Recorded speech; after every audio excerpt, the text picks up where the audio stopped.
It's a pleasure to have this conversation this afternoon. And we are here to discuss the generative business strategy dialogues as part of our interventions to advance the field of organization development and to foster new learning through emergent learning approaches. So if you're just joining us, we are the Center for Organization Leadership and Development, and we exist to advance the field of organization development.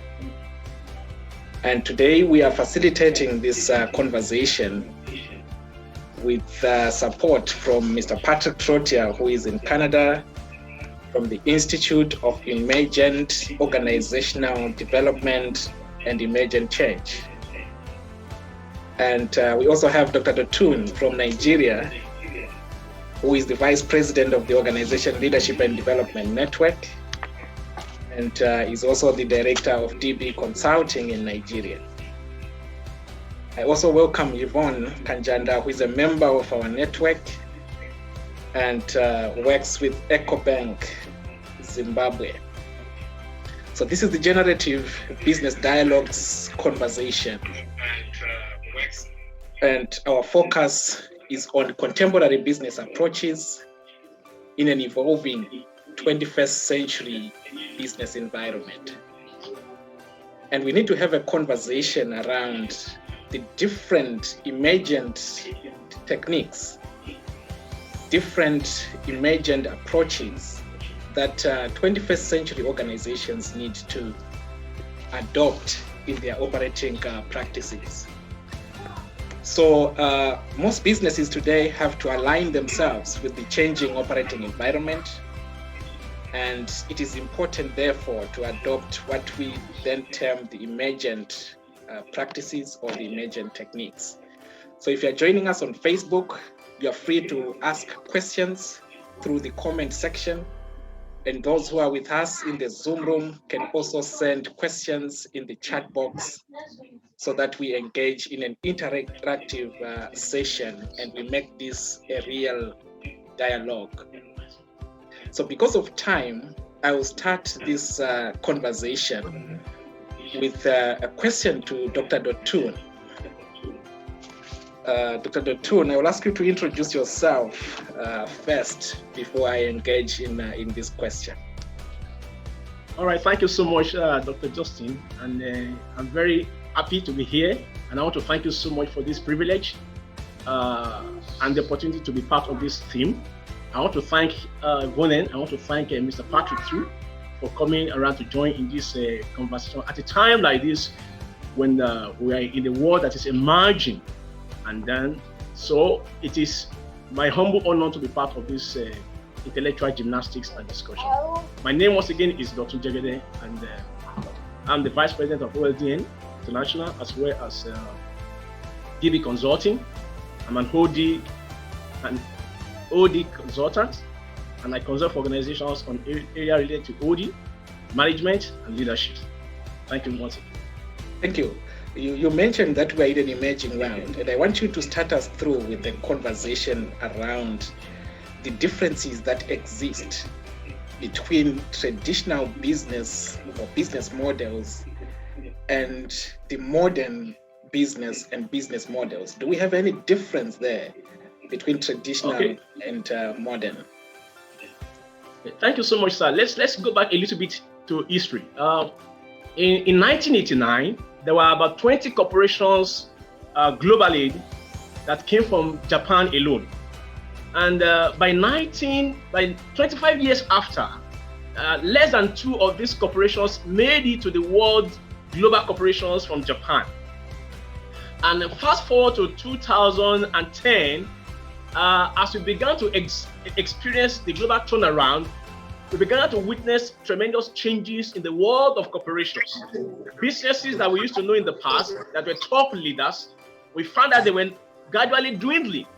Let me take, for example, in the tech world, for example, where we used to have the giant Nokia from Finland. And in 2015, you know what happened? we had Apple leading, we have HP, we have IBM, we have Amazon, we have Microsoft, we have Google. By 2021, HP was far away, IBM was far away. So we have Apple, we have Microsoft, we have Amazon. So what happened to HP? What happened to IBM? That is also an indicator. Now let's come back to other businesses, as I mentioned earlier. In Nigeria, for example, in the 1990s up to 2010, we are having the top leading banks such as First Bank of Nigeria, Union Bank of Nigeria, UBA of Nigeria, and the Universal Trust Bank of Nigeria, and Wema Bank of Nigeria. By the time we come back to 2021, you'll be surprised that the banks that came around about 25 years after, such as GT Bank, Zenith Bank, Access Bank, Stanbic Bank, became the top leading. While those used to be the top leading then, as I mentioned, like First Bank and Union Bank, they were no longer on the top 5 or on the top 3. So if you look at these antecedents and these projections or this territory, you wonder that something must have gone wrong in the world of corporations. And as a result of that, we have come to a new world of change. Therefore, we are referring to the word emerging. What does it mean to emerge? It means, an emerging world means what? We are advancing, we are changing, we are responding to what? To the external and internal environment as they dictate the pace at which things are running. So those internal and external forces are therefore dictating and redirecting how corporations and businesses activities have to be run in the contemporary. Therefore, there have been quite a number of notable changes in the world we live today. What are these notable changes? For example, okay, we used to have vision. Every company has vision. We have vision statement in our corporations and here and there. But today, we need living vision that resonates around reality, vision that resonates around what is emerging and happening. In the past, there used to be culture. Every company, as I mentioned, these corporations, they were governed and guided by defined culture and metrics on how they want to run businesses. But today, we don't just need culture, we need living culture. What does that mean? Culture that responds to reality. Culture that is sensitive and conscious of what is happening today. Culture that can blend together both the generation X, Y, and the millennium. Not the old culture, not the primitive culture, not the quasi culture, not the culture that is not sensitive to the emerging world of reality. We have leadership. There have been leadership since corporations ever existed. Since 1900, there have been leadership here and there in the business world. But something has changed. What has changed? We don't just need leaders. We need effective leadership. So in the traditional, there is to be leadership, but in the modern emerging world, we need effective leadership. In the past, okay, they say everybody has to have a buy-in, that is contribute, that is share, that is coming, that is we are trying to see how we can convince you to have interest in this model, in this approach, in these processes. But today, we don't just need buy-in. What do we need? We need ownership. Ownership from every nook and cranny. So today, it has changed from buying in, it has come into the world of holding it as a stakeholder. In the past, we have training, everybody is going for training. We used to believe that every situation that happens in an organization, the only intervention is to train. But today, we have moved away from that traditional, primitive, regular approach to training into learning and development, because training is just one of the identifiable elements and interventions in learning, and not all. So training could take place either online or offline in the classroom, but learning occurs across board, across boundaries. We learn from the past. In fact, in learning, we have to unlearn. So if you're going to respond to the reality of current world, we need to unlearn those approaches and methods and styles that don't work any longer, and then begin to relearn, begin to learn new methods, new ways of dealing with the market sophistication, new ways of dealing with technology, new way of incorporating new modality that will help the business and corporate world to advance and to move, even society become a better one than what we used to have in the past. In the past, we have. I'll cut you there. You mentioned quite fundamental elements. Number one is the traditional organization relying on vision and just putting these vision statements, these nice statements on office walls. And you indicated that in the contemporary or the modern organization, we need living vision. Same with culture. In traditional terms, it was something that we just talk about glibly, but we need a living culture. And from leadership, we need effective leadership.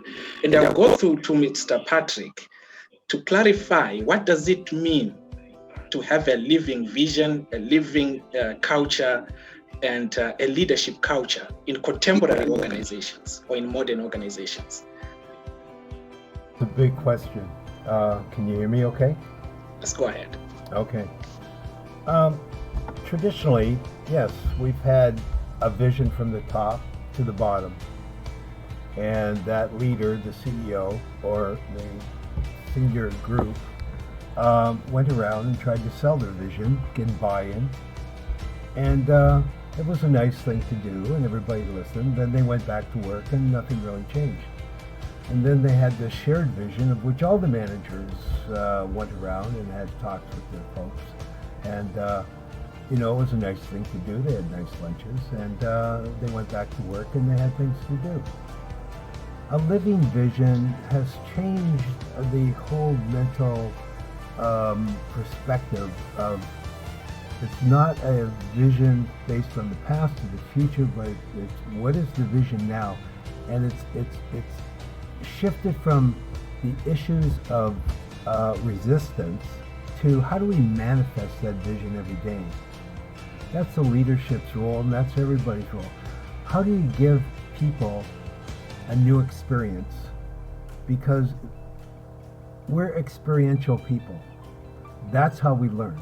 We learn from experience. We identify our cultures from what our rituals, from what we experience every day. So that's how the shift in thinking has moved from let's go sell it to how do we manifest that day to day? What are the experiences we want to give people? How do we implement our values into our systems, into our design of our technologies, into our relationships? So people that interact both externally and internally from the organization, they live the vision and the culture. So it's really about the manifestation, bringing that into being every day. What are we going to do tomorrow to give people a different experience so they experience our vision, they experience our culture? As we look at trends as they change, look at patterns and pattern thinking, that vision can change. I mean, look at the what we're dealing with today with the pandemic. A lot has changed. If we haven't changed our vision of where we're going and our culture, then how can we deal with these disruptors that are coming into our work world? These new patterns, these new norms, as generations come in, and they bring in new norms, new ways of thinking, diversity comes in. So, and with growth and with especially global growth or even regional growth that a business has to do in order to survive, that vision shifts. So I think leadership and people have to get comfortable with shifting minds, shifting perceptions, rather than being static. That's our vision. We're going this way. That's it. But the world is changing outside. So I think being able to get comfortable with change, being comfortable with shifting our perspectives, being comfortable with shifting our mental and emotional frameworks of how we see things, and this is a saying I took up about 20 years ago. How we see things is what we create. Yes, I'll come back to that quote. How we see things is what we create. And I like the point that vision is no longer about what we want to become in the future and telling people that this is who we are going to be in the next 5 years. We have in Africa, we have Africa Vision 2063. So it's not about Africa waiting to realize Vision 2063 when 2063 arrives, but the manifestation of that vision today. The manifestation of the culture that we want to see in organizations today. And it requires that whole lot of reframing of mindsets and perspectives in organizations. Thank you so much for that. Yvonne, I will ask you this question. Do we still have organizations that are being managed using traditional approaches? And if yes, how would you describe such?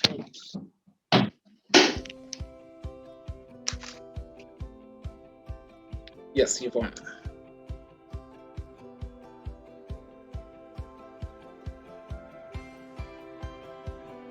Yes, I think she froze there. Mr. Patrick, clarifying on what you mentioned about the reality, the social construction of reality. What we see is what we create. And we need a situation where organizations appreciate that reality is socially constructed. So when we go for a strategic retreat meeting and we agree on something that we need to achieve, we need to harness the power of that social construction. How can organizations get to that extent of harnessing the power of social construction in strategy? You're muted. A shift in our how we see ourselves and how we see people in the organization. And actually, I'm a simple person.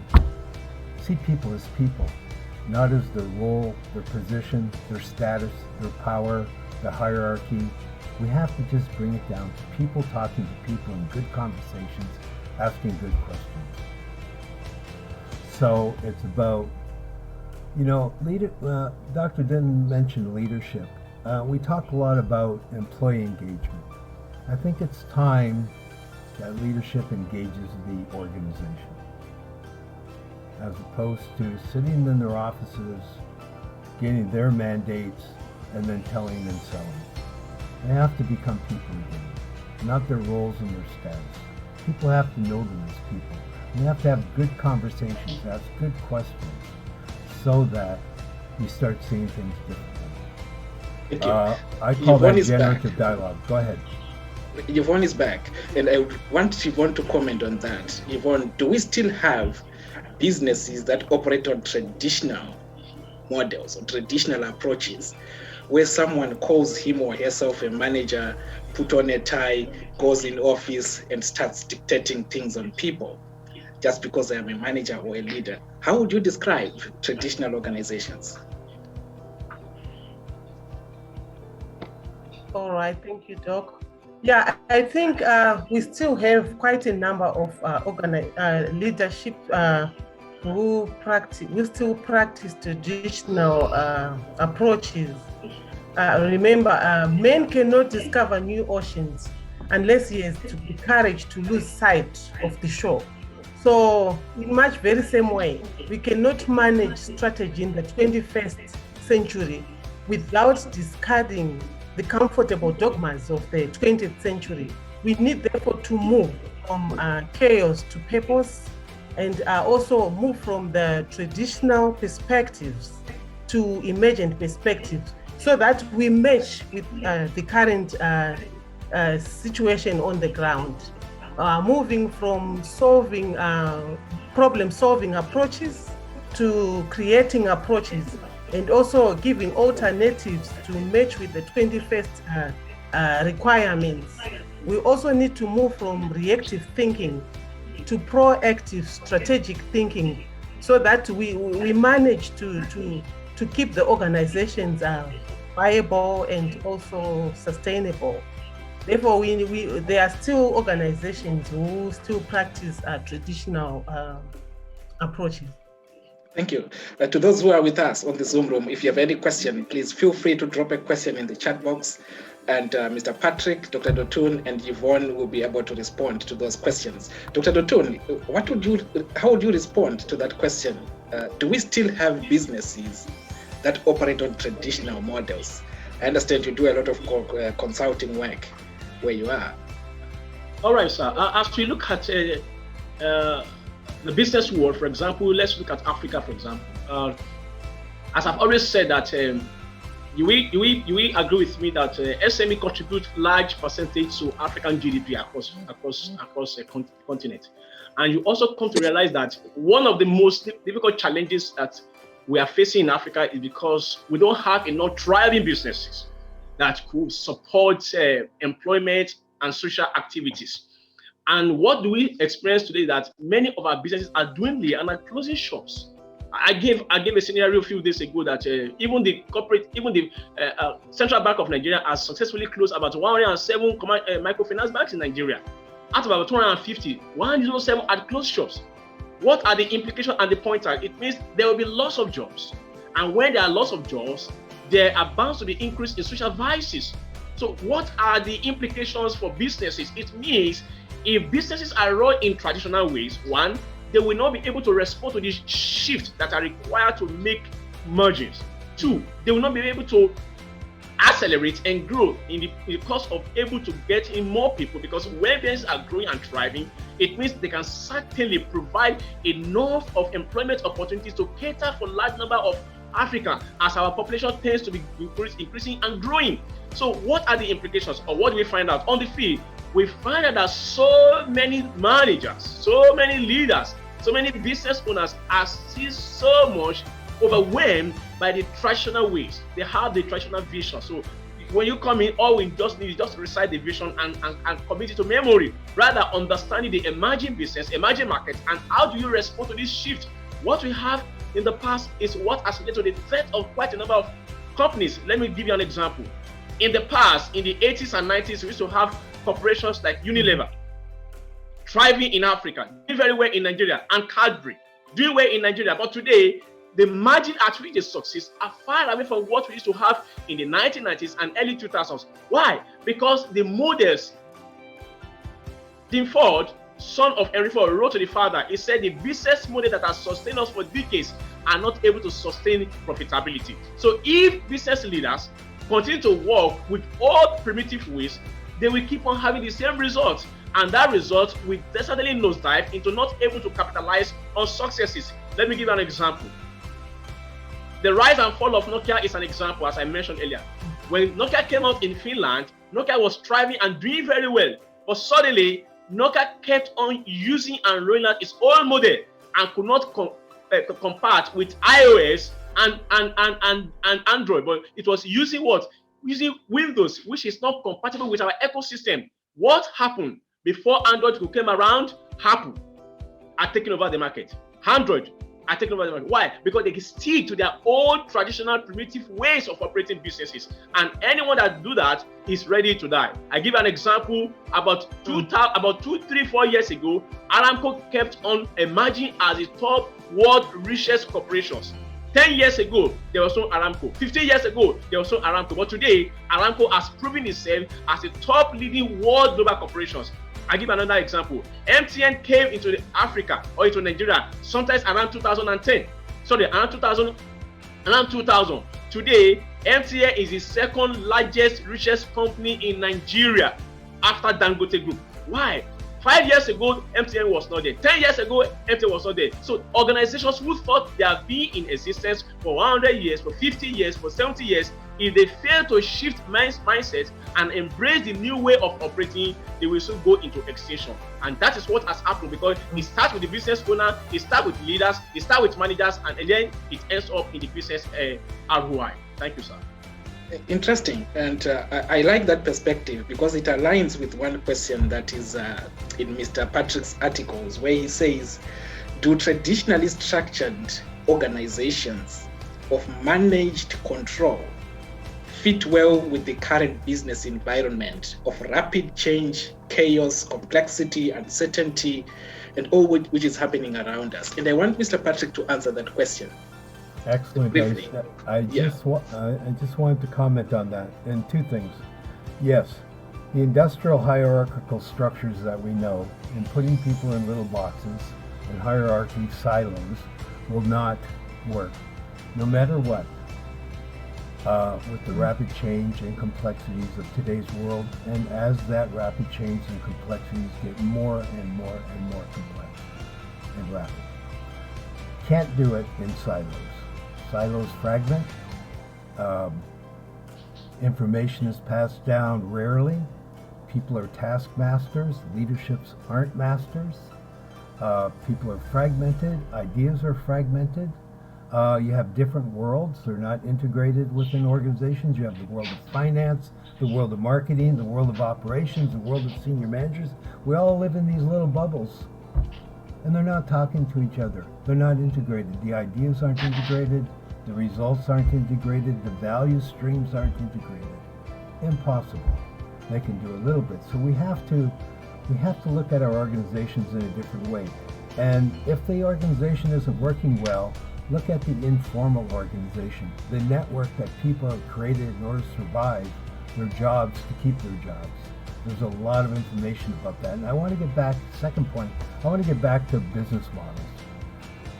You can look up on Google 1,000 business models, and basically the questions are the same. It's analysis of the business, the market, pricing, trends in the market, customers reactions, competition, what business are we in. They've been there for 100 years. In EOD, we integrate the design of the organization. All right. We actually look at the design of the organization within the business model. We talk about leadership, we talk about culture, we talk about values, but we use a process called generative dialogue, which is an open space where people can take risks. They can think about things differently. They can look at different perceptions. They can shift their mindsets, shift their thinking, because it's a safe space to do that.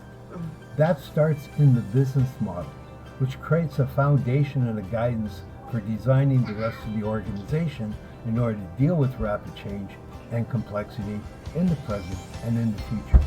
We have to think in network structures, collaborative networks, and not structures. Sorry if I use that term, I apologize. Forms. What are forms of organizations that fit with the rapidly changing or the complexities of our environments? So we have to do a whole shift of 21st century thinking. Forget 20th century. Lessons learned from the 20th century. Move in the 21st century. Yes, I would need you to clarify. I'll come back to you after Yvonne. Why we need to move away from organizational structure to the form. And Yvonne, I need you to comment. We have seen a lot of disruptors in contemporary business environment. For example, the COVID-19, and Dr. Dotun will comment on some of the disruptors. In light of the increasing disruptors that we see in the business operating environment, I think we need to change our vocabulary about change, and we need to move from traditional thing of change to something else. What are some of the emerging perspectives to change that businesses and business people need to appreciate? All right.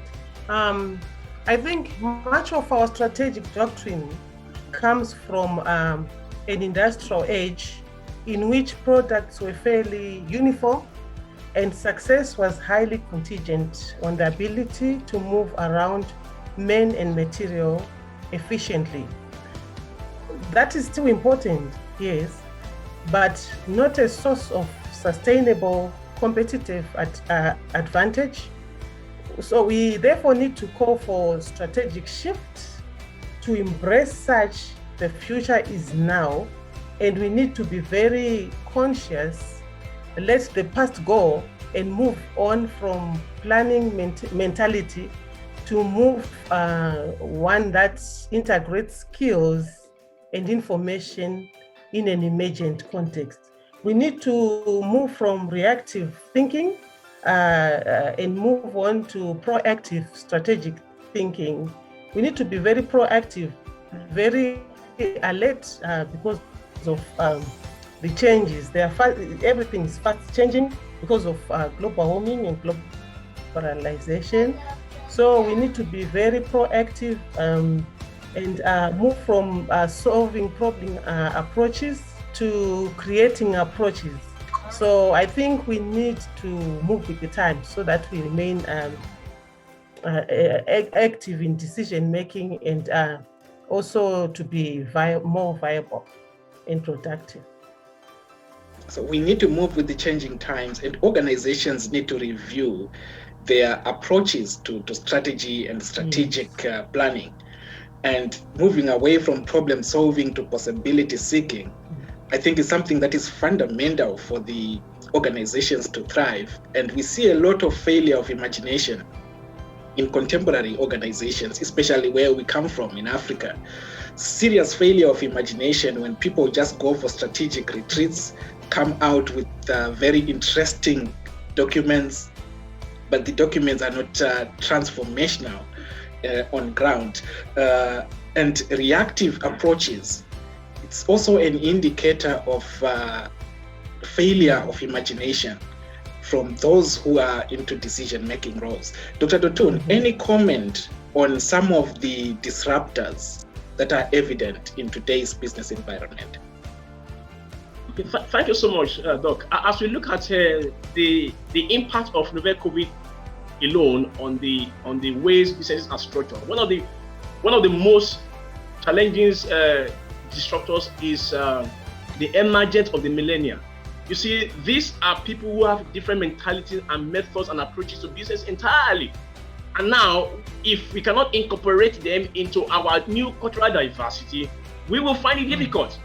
These people were born with computers in their hands. These people don't have time for nonsense. They don't even have patience in them. So for businesses today that cannot incorporate and adjust their policies and processes to accommodate the way, the lifestyles of the millennial, they will not be able to go far. That is one. Two, you could see the impact of technology on businesses now. Today, almost every business is driven by technology. In the past, we may not have that, but today, that is how businesses run today. No technology, no survivor. Thirdly, you have the impact of data management. Today, we have to depend on data analytics to make an informed decision about customers' needs, customer sophistication, government policies, regulatory authorities, and quite a number of impact. And also, just as you mentioned, we have depended so much on the structures, rather than moving from structure to system, where we can position integration and relationship. One of the things we find out is that businesses that started smaller, as they go bigger, they find it difficult to deal with Lean Sigma system, because as they go bigger, bureaucracies become an issue for them, structure becomes an issue for them, and then that nimbleness, that speed, that shared mindset is no longer there in existence, and they have to deal with this. Another factor which I've talked about is the strategy of incorporating remote work into activities today, because we are now in the world where there's so much pressure. For example, in Africa, where we are confronted with heavy impact of road networks, movement is an issue. People spend so much time in the traffic, and that is constitutes to the high level of health risk. So if you look at the health risk and impact on organization, we are having a lot of people between the ages of 45 and 50 who die, even more than those who are in their aged years. Why? Because of the pressure of work and demands. Not only that, as you see the impact of COVID and the remote work, we need to take cognizance of the importance of dealing with government regulations and policies. I give an example. For example, now, the Central Bank of Nigeria has made a policy that does not favor the operations of cryptocurrencies in Nigeria.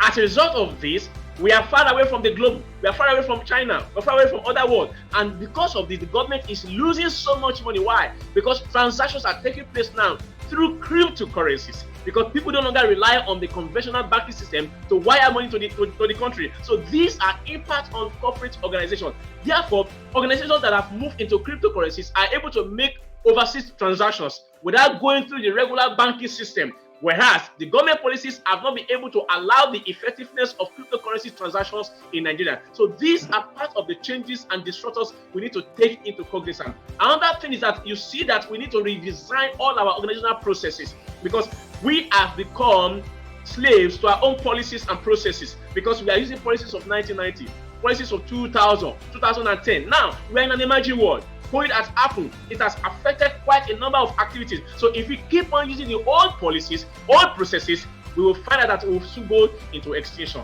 Thank you, sir. Thank you. I like one of the 2 points you have there, indicating organization design, and I would like Mr. Patrick to comment on that. Organization design and mindset, because there is a failure there as a result of the mindset of the people who have decision-making roles. And Mr. Patrick, how mindset is a disruptor in organization design? Well, it's the core thing. It's underneath everything.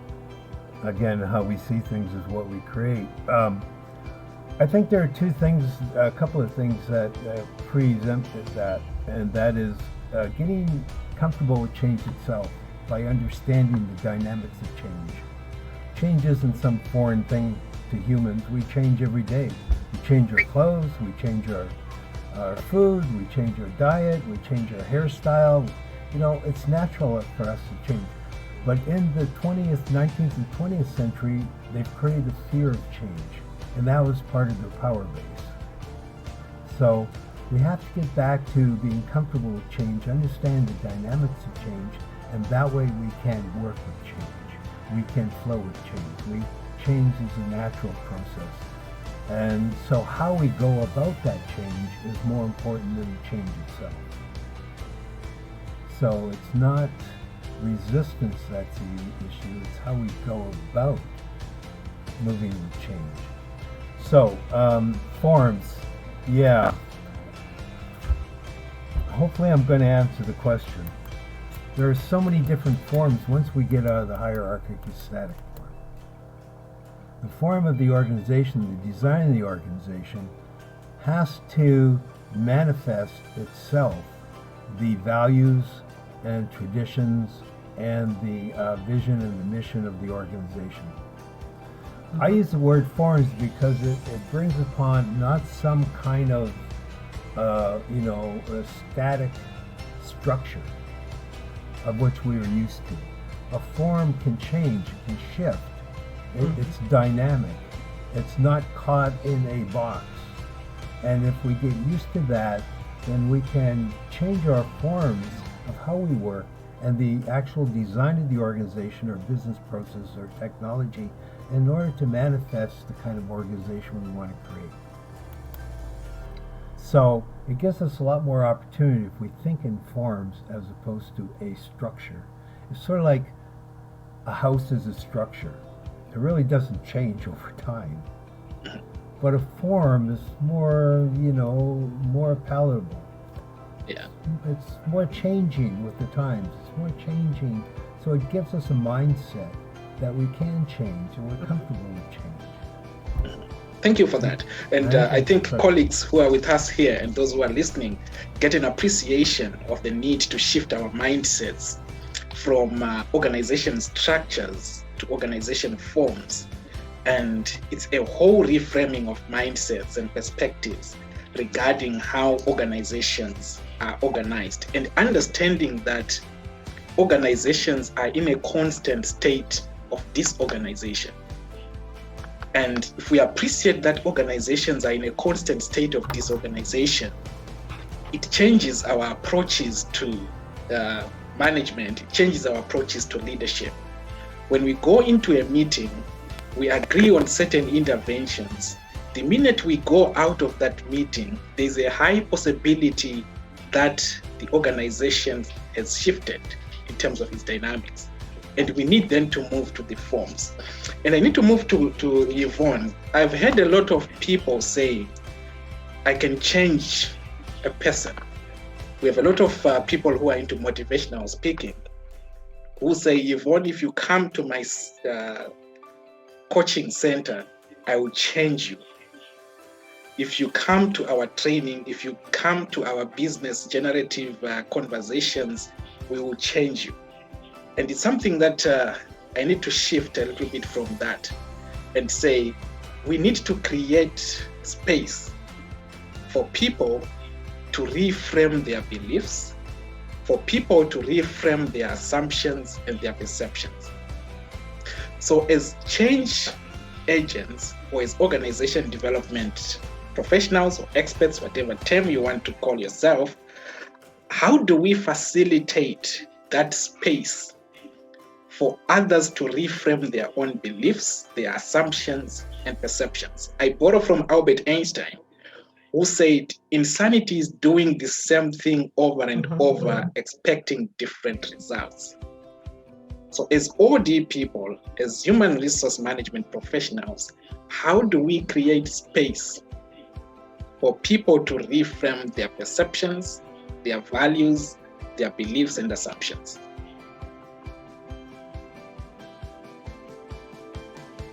All right. I think we need to apply top-down. We need to move away from top-down feedback and move to circular and ongoing feedback loops so that we allow everyone to have information And also we need to love change. As much as we hate it, we need to love it. At the same time, maintaining peace and stability.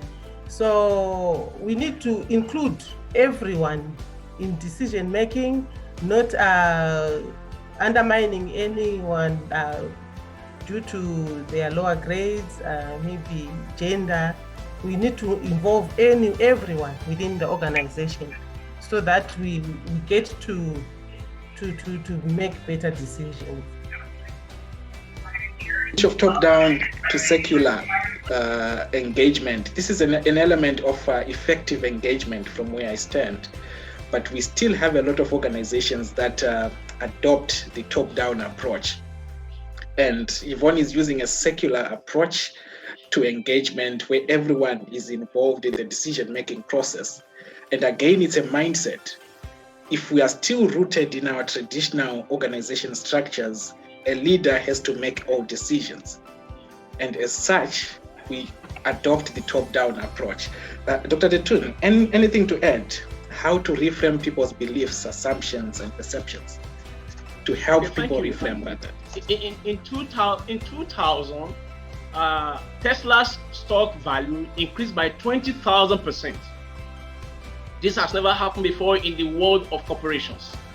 And what is the pointer? The pointer is that as we see the market dictating how businesses should be modeled, it is important for business owners, organizations to pay attention to those externalities as they affect the inside out. Now, what does that mean? By 2021, the value of Tesla increased more than about $600 billion. That shows a significant margin in shift in market attention. And then Tesla was able to offer the market what they want. Hence, it was able to have such overwhelming patronage from the market. Today, Tesla is richer and far worth more than 5 global automobiles in the world. That is an unprecedented success and remarkable performances. What does that suggest to us? It means as business organization, we need to move from the regular traditional top down. It means it must flow from the top because we are the business owner. And that's why we have seen that the business will have been redefined from the regular traditional belief of shareholders wealth maximization, because we are the investors, to stakeholders. Why do we need stakeholders? Because we have the government too. The government decisions and policies can determine whether your business will be able to survive or not. We have the social environment. They can decide whether you will stand or not because they provide the environment. And then we have the employees. The employees stand in the void because they turn your investments into more revenues. And then we have the customers, the dictators, who decide who are the recipients of your pay. So as you look at the cacophony and then the investors ourselves. So in this 5 cacophony, it is important to understand that it is no longer about top-down, it's about inclusion, which is the circular. Everybody is involved in supporting the undertakings of the business. And when everybody is involved, what do we see? We see every stakeholder well satisfied and then given the top priority in the chain of decision-making. Thank you. One thing that you pointed out speaks into self-agency, Mr. Patrick. The ability to facilitate development of competence as a way to facilitate people's ability to reframe their perspectives. Can you speak into that, self-agency, and how it aids the reframing of perspectives? Self-agency is another core manifestation of emergent OD. It's so important. It's basically, when we're children, when we were babies, we learn self-agency, that we can influence our world. We hit a ball, the ball moves. You do this, that moves. But through our institutions, our parental practices, our schooling, that's all pushed down. In a healthy organization, self-agency is manifested. It is basically that we can influence things, that everybody in the organization is aware and they're competent enough to influence. What they say matters. OD has tools to work with groups to create this kind of safe psychological space, and without judgments, so people can speak their truth. They can give their ideas. They can integrate ideas. They can assimilate new information. There are techniques and tools in OD to help groups do this. Self-agency is very powerful. It's a natural thing for human beings. We do this outside of work, that we influence things to happen. In traditional organizations, that's all pushed down. Management and leaderships are the people that make things happen. So we have to reconstitute that confidence in people and the ability in people that they are aware and they can influence things and bring them together, good conversations, inquiring questions, no judgments. I create group contracts, especially when they're new. In other words, they haven't worked together or they're conflict. It's just beginning the sessions with a group contract. How we're going to work together? What values, attitudes, and beliefs are we going to display in working together? So we create a work climate right there. And I would say 95% of the time, they want that put up where they work because they want to carry on that experience that everybody matters and everybody can influence. This concept of self-agency is core to everything we're talking about. You know how people in groups are afraid to speak up. The person at the end of the table, they have the power. People listen to them. People that have the status, they tell a story. They think they're right. That person must be right. They have status in their organization. Well, we've got to cut all that out. Thank you. Those who are with us, please show by raising your hand if you want to make a contribution or you want to throw in a question. The other thing that I want Yvonne to comment on in terms of reframing helping people to reframe their perspective is the issue of generative conversations. It is said that 70% of meetings, if not 90% of meetings, are unproductive in organizations. People are just going through the routine of meetings. How can we use generative conversations to create value in organizations or to reframe people's perspectives?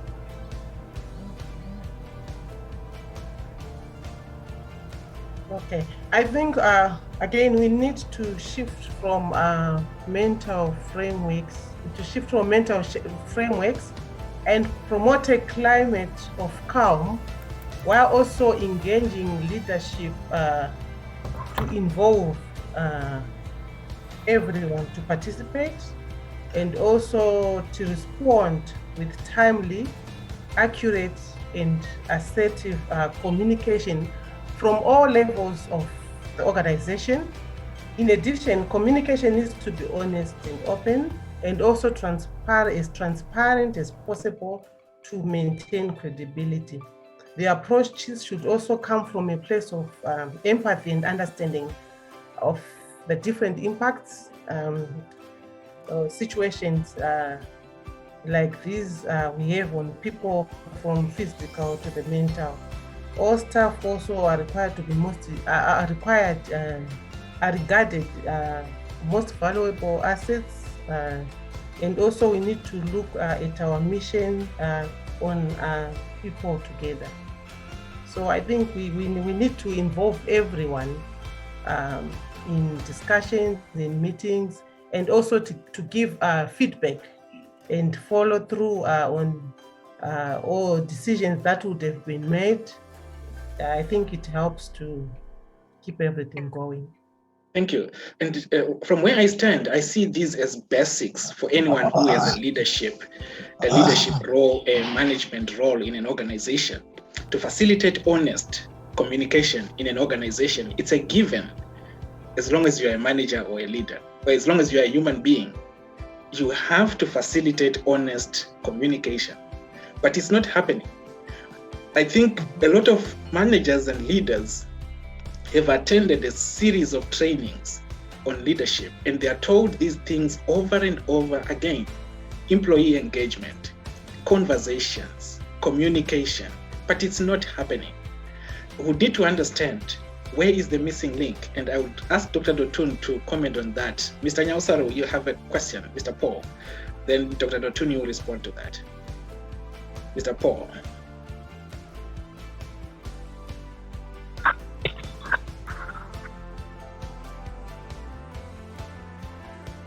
You're muted if you're speaking. Okay, I'll come back to him. Dr. Dotun.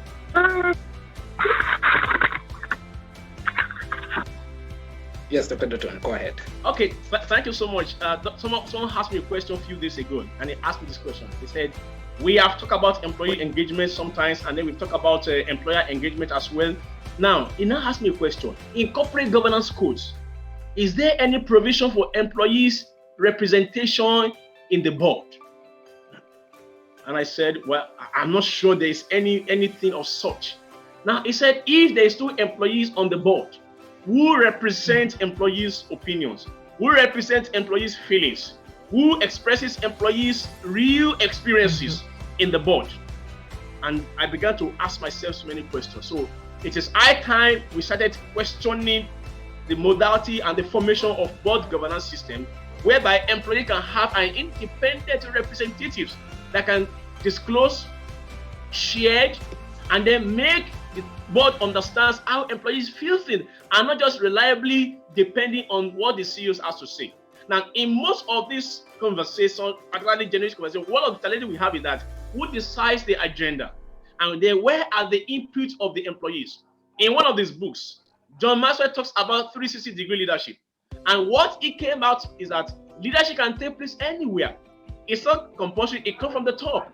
Wherever there's a place or a circle of influence, then leadership has taken place.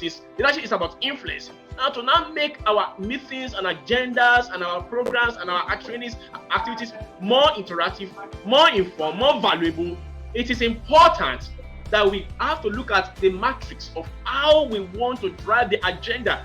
Because oftentimes we have no agenda, and then we keep on spending hours, even in board meetings, they spend hours in meetings, and at the end, nothing tangible is out of it.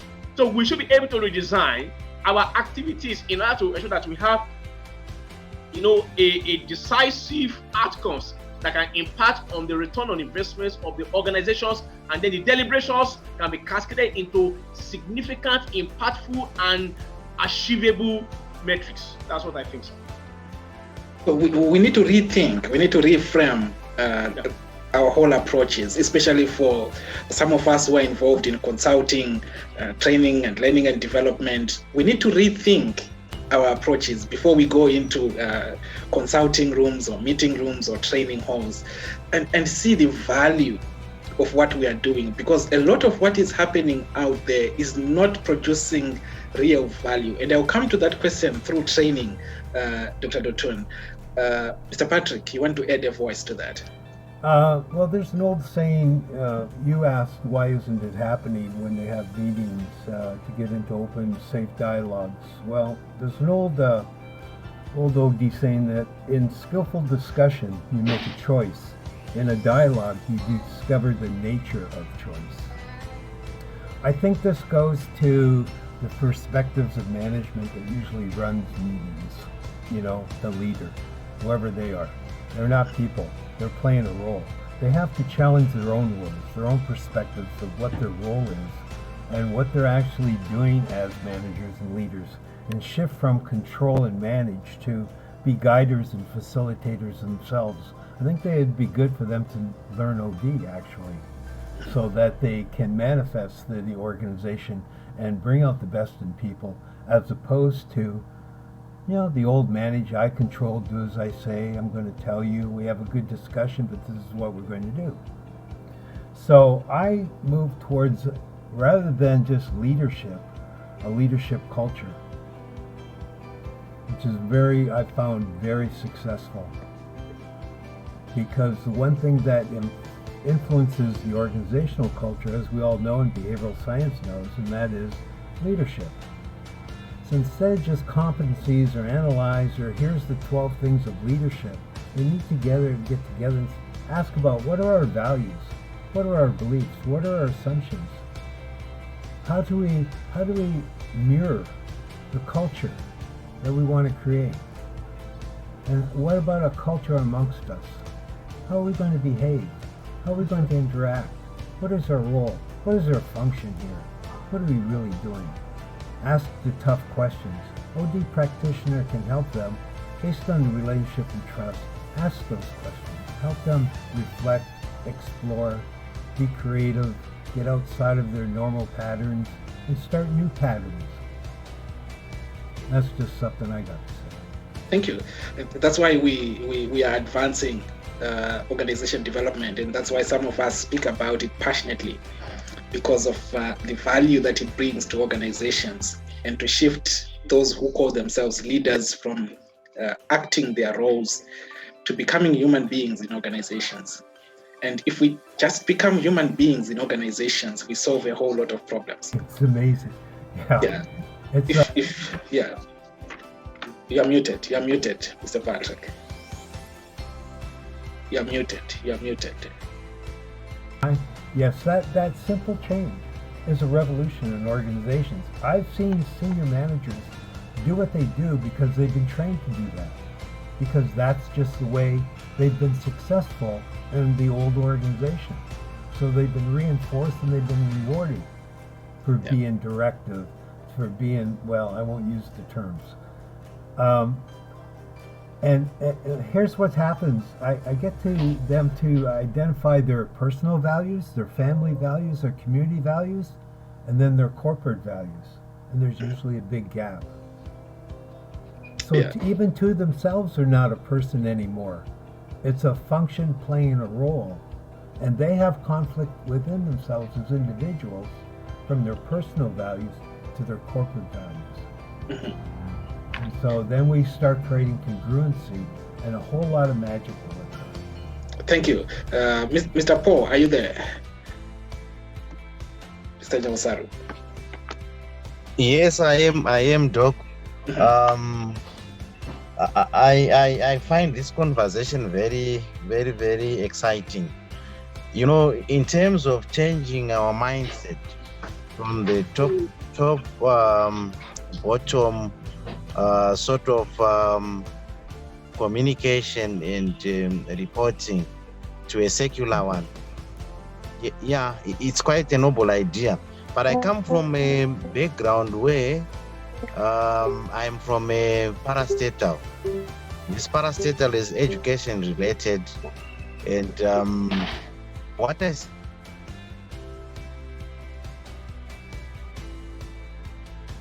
You're muted, Mr. Paul. You're muted. Sorry. What I seem to see in this quasi-government organization is the dominance of the top-bottom approach in terms of decision making, in terms of everything. Why? I think it is the background of the leadership. Most of the leaders in this organization, in our organization, came from a teaching background, where they are used to the classroom situation, where the teacher is able to control the classroom. And this model of leadership is then translated into the workplace. And just 2 weeks back, I was interested by this situation where you find our deputy CEO is calling employees into an open area to say, I want to give you my work streams, what I'm looking at, and these work streams, each one of you should join a work stream of their choice. We want you to think outside the box, change things the way they are happening, and also we want your ideas. Then I was asking myself to say, what should have come first? Because the culture and the attitude within the organization is that of non-involvement of the generality of the workers. And here is a leader just calling staff to say, we're changing approach, we now want your ideas. And to myself, I was saying, what should have come first is the issue of trust building. Without trust building, there's no way a leader can change from that culture of top, bottom, to the secular, to a situation where they are getting ideas from the rest of the staff. So it has been silent ever since. And in the corridors, people are actually doubting whether leadership is now serious about engaging everyone, or it's just a way of getting something to report to the board. So we have a task, we have a mammoth task to try and change the mindset as OD practitioners, to help organizations realize that where we are going, everyone, even the lowest in the organization, has got ideas that can take the organization forward. Thank you for that. I will ask Yvonne a comment on that. I think it's common in most public organizations, the top-down approach. What's your comment on Mr. Paul's submission? I think we need to move from hierarchical leadership, being cohesive, to emergent leadership, whereby leaders have to start collaborating more with the employees at all levels. And we need, we need it's time to focus on interpersonal relationships rather than controlling people and sticking to standards and hierarchy. We need to adopt a complexity mindset and start accepting that complexity exists and needs to be accounted for different people. Because the one-size-fits-all approach won't work in this environment. Thank you, Mr. Patrick. Trust. Yes, I agree, sir. Yes. But trust is built over time. People aren't stupid. They know a sales job.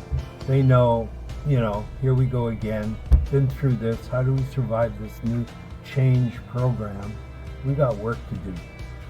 It's so I find that, and I confer with leaders that they need to give people different experiences over time, so people experience a difference, and that difference has to be consistent and congruent over time. Why are we in such a hurry of these change programs? We need it in 2 weeks. We need it, there has to be, give it time, and that has to be congruent and consistent. Trust is built over time. People new experience day to day. They can't be sold trust. They have to experience new experiences that gives them that communication that I can start trusting again. That's all I got to say about that. Yes. Dr. Dotun, any comment on Mr. Paul's submission? Well, in fact, that's a very huge one. And I must say that it is not only in the public sector. The only thing that is just of the level of flexibility, but it's across board, because what we have found out in many businesses that they have already made the policy before engaging the employees. Therefore, they say, what do you want us to do? We did some employee opinion surveys, sometimes last year. And then in all these surveys, what we found out is that employees believe that they are not carried along. When I say carried along, many think that, okay, after we have done these policies, we just roll out for employees to look into and then make comment. That is not engagement. Engagement means at the formation stage, we are involved. We share our inputs, and our inputs, our perceptions are factored into the design of the system, of the policies, of the processes. Then we cannot dialogue and look at some area we need to fine tune. But doing it and dumping it for us to make input, that is not engagement. So this is what we need to do, just as you're saying. Trust has to be built over a period of time. You can't just come to them and say, oh, you guys, we can now welcome your input. It's not going to work, because they also want to be sure that we have a voice. And this voice is going to be factored and considered, and not just listen to us. Listening to us without acting on it is useless. Thank you, sir. Thank you. I would see it as an opportunity as well for Mr. Paul or any OD person who is in this organization, because there is now some sort of willingness from the leadership to engage in conversations.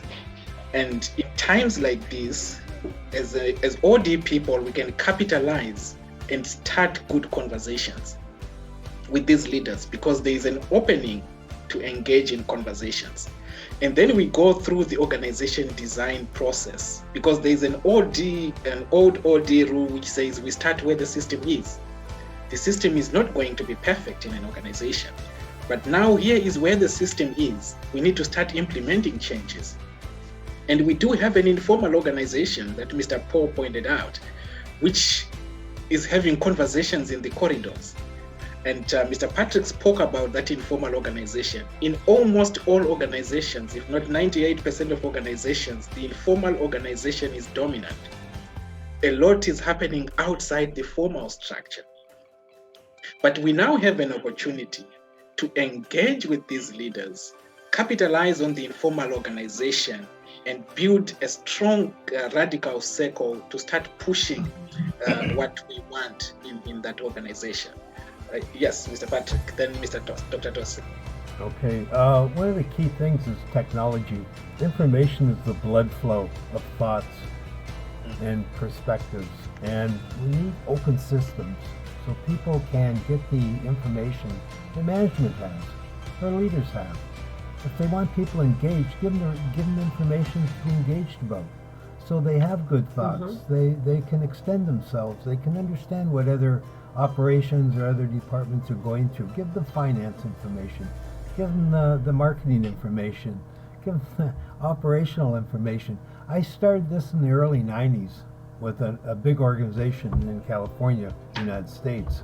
And it was amazing, the thoughts that came up, because they opened up their systems, they opened up their information, so people could customize their dashboard. And when they met, they asked bigger questions. They understood the business of the business. When I talk about that, I'm talking about nonprofits, municipals, federal, as well as for-profit. Information needs to be opened up and shared. Yep. Thank you. We have about 15 more minutes before we wrap up. Yes, Mr. Tosin. Good evening, everyone. This is Tosin Akunda from United Arab Emirates. I'm sorry I can put on my cameras because I'm in my daughter's room and she's just by my side. But let me quickly add one or two things. Dr. Dotun, thank you very much for your input. Mr. Patrick, thank you very much. I want to add, or at least bring two things from both your contributions. One, it is okay to relearn what you have learned. It is super okay. It is a journey that I've been embarking on for the last 2 years. Since we're working from home, we have a huge chunk of time at our disposal. So I'm not wasting any of it. I usually say this, when we say there are a group of people who we refer to as leaders, we usually think there are certain group of people who are just imaginary and they are just somewhere and they just have to do these things and we just have to follow them. We are leaders as well in our own circles. Wow. And if we don't open our minds as leaders, who are those leaders that we're expecting to open mind? So every time I say this, it is very much okay for you to reanalyze what you have learned, and it's very much okay for you to relearn it. Because one, the times are changing. That's number one point I really like to make. Number 2 point I want to make, and this is an extension from my doctoral research. Dr. Justine is particularly aware of this. Mr. Patrick said something about information. We are in an era where information is used as a tool.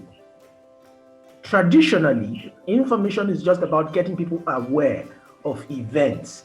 But now, the use of information is completely different. You can use information to shape people's attitude. If somebody is behaving in a particular way in your team, the amount it is a function of the amount of information that person has. If you give the person the right kind of information, yes, the person will begin to change their attitude. Sometimes it even goes ahead to even affect and improve their creativity. That's another point I really like to make. Now, at one point, the third point I like to make is Dr. Justine said something about how do we make meetings productive? How do we make meetings productive? I've been to meetings. I have a consulting firm here in the United Arab Emirates, and I attend a lot of meetings with a lot of clients. And one thing I've noticed is people think meetings are just a group of friends who are coming together to just have a chat. That's not what meetings are. And usually, it is the fault of the individual who is actually coordinating the meeting. A meeting should have a plan. And when you talk about engagement in a meeting, people should understand what their roles are. Oh, Dr. Dotun, you are here today. You should be doing the presentation. It will take you 15 minutes. At the end of 15 minutes, this is the feedback we expect. Okay? Dr. Justine, you are the one who is singing for us. At the end, it will take you 10 minutes. And at the end of 10 minutes, this is the feedback we expect from you. Everyone in the meeting should at least have a role to play A meeting is not a gathering where we just inform ourselves and we say goodbye to each other. If we structure and plan meetings very well, definitely we'll get results. Now, another thing, Dr. Dotun, this is my last point now, from what Dr. Dotun has said. When we talk about using data as a foundation for strategic management, again, this is another mistake we make in this field. We usually feel it is somebody's responsibility or it is the government's responsibility to just create this data and we just go there and we just pick our slice and use it for the way. The whole world, the whole world is a global system, okay? And everybody has a role to play when it comes to data creation.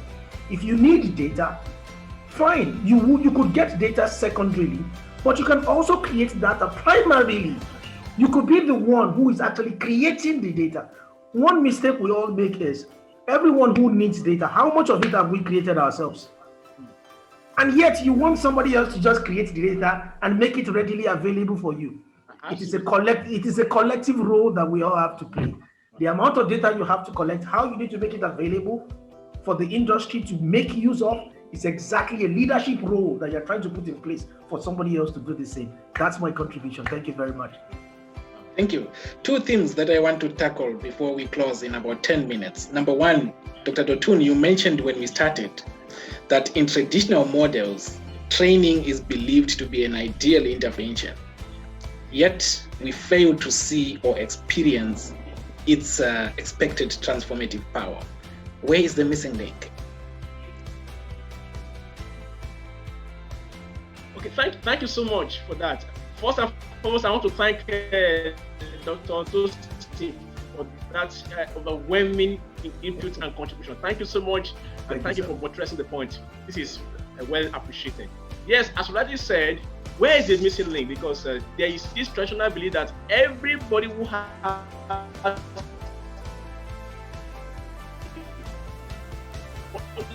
performance needs training. So because of that mentality, we believe that training is a flaw in the emerging world. That's not. Your connection is lagging. Your connection is lagging there.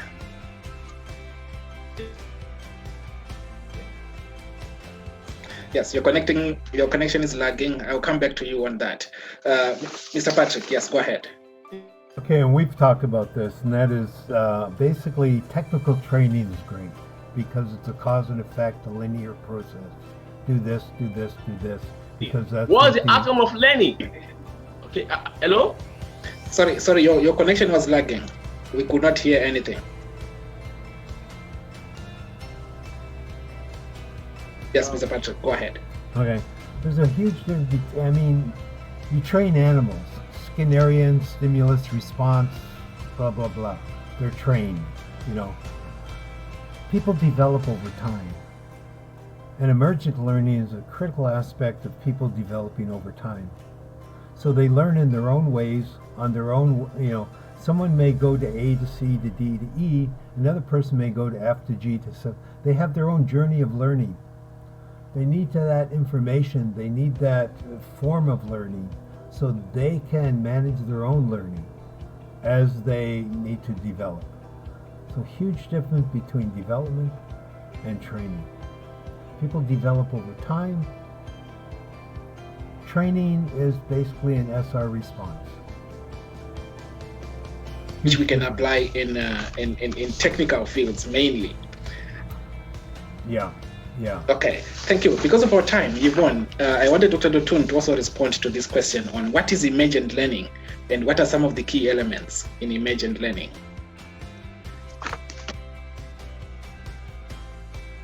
Okay, I think according to our quote, Patrick Trottier, the past does not exist, the future does not exist. That's no one knows the future in the trends and patterns that may influence the vision of the future. So we need to act now. Also, leaders have to show humanity and compassion, share strategies on how to stay physiological resilient in the midst of the strange and difficult times. Remember, businesses are not the usual right now. and it will take time to adjust to a new routine. So we don't know the future will be like, and the future is now. There's too much uncertainty, and the economic and social impacts of this pandemic will have long-lasting effects. So we need to act now, move from traditional approaches to emergent approaches to remain viable. Thank you so much. So this is the generative business strategy dialogue. We moved away from organization development dialogue based on understanding that organization development is a business strategy. And we're trying to engage in these conversations to enrich our understanding with the emerging perspectives in the 21st century business environment. And how do we get businesses reframe their own mindsets? How do we get people in organizations to reframe their mindsets? We need to create safe spaces for people to engage in generative conversations. We need to leverage on collaborative networks in our organizations. We need to leverage on information technology to ensure that we build organizations that are sustainable in the changing times, in the disruptive times that we are living in.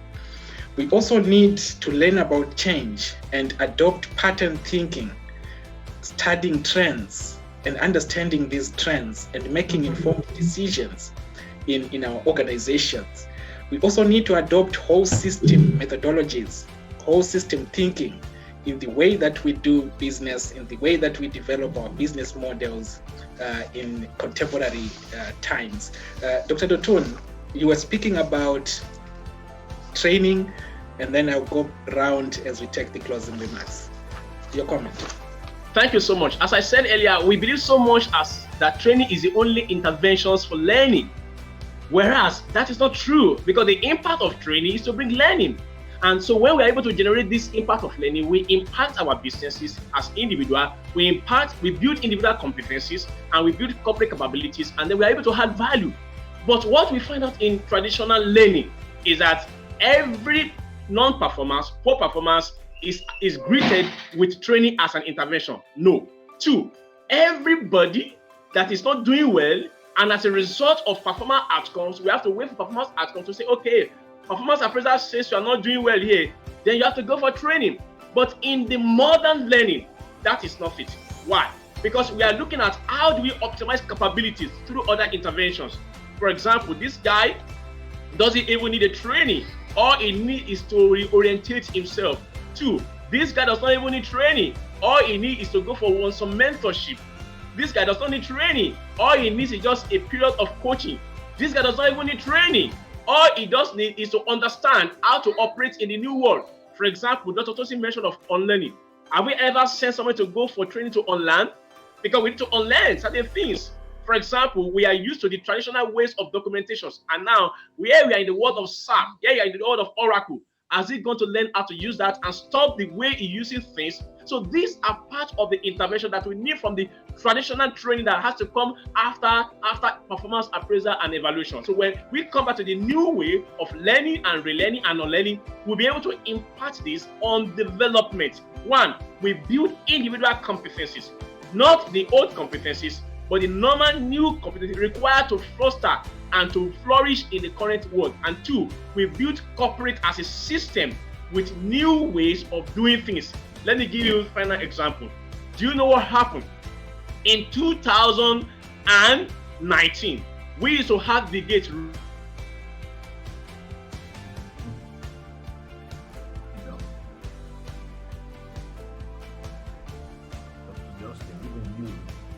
The network interrupted there. Okay, Yvonne, your closing remarks as we try to land. All right. Like I said in the beginning, that man cannot discover new oceans unless he has the courage to lose sight of the shore. So we need to move from traditional approaches to emergent approaches in order for us to be productive. Thank you. losing sight of the show. Mr. Patrick, your closing remarks, and if there is anyone who has a contribution before we close, please show by raising your hand, and then we engage. Yeah, first of all, Yvonne, you're exactly right.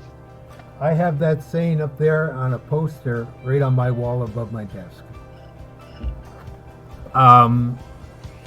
Everything we've talked about, it's taken me 30 years to formulate the platform for Emergent OD. And my clients and other colleagues told me to start writing about it about 15 years ago. So this isn't an overnight thing. This has been formulated and emerging over a long time. I'm a practitioner, 40 years. What has really worked well, what blends together. So everything we've talked about, if you want to go to my website, emergentchange.net, it's all there.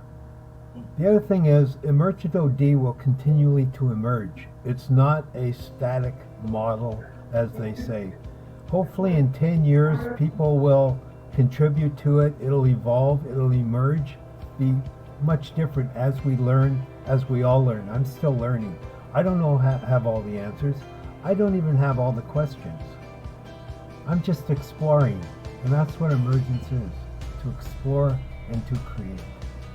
And we all can do that. And hopefully we can come together and create new things within Emergent OD also. Thank you very much. Thank you. Thank you so much. We need to explore, exploit, and co-create new interventions for the 21st century. Dr. Dotun, apologies for your network.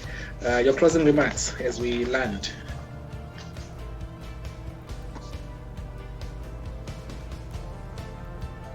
Yes, Dr. Dotun, your closing remarks as we close this session.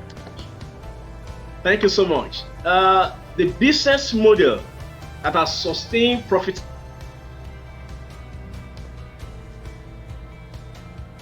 The system, the network is jealousy today. It's fine.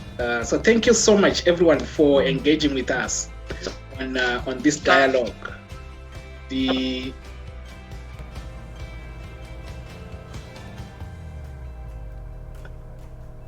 idea is to reframe our perspectives, to reframe our mindsets towards the emerging concepts in the fields that we represent.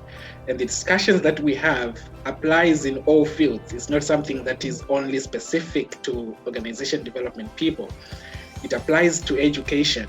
The way people should teach today is a radical shift from the traditional banking concept of teaching to problem-solving teaching methods. It applies in healthcare, it applies in engineering across disciplines. So we need to engage in more of these conversations as we work on reframing our attitudes, our perspectives, emotional and mental frameworks in that regard. If you need to connect with Mr. Patrick, do feel free to visit his website, emergentchange.net, and engage in generative dialogue. Thank you so much, everyone. See you again in our next edition of the Generative Business Strategy Dialogues.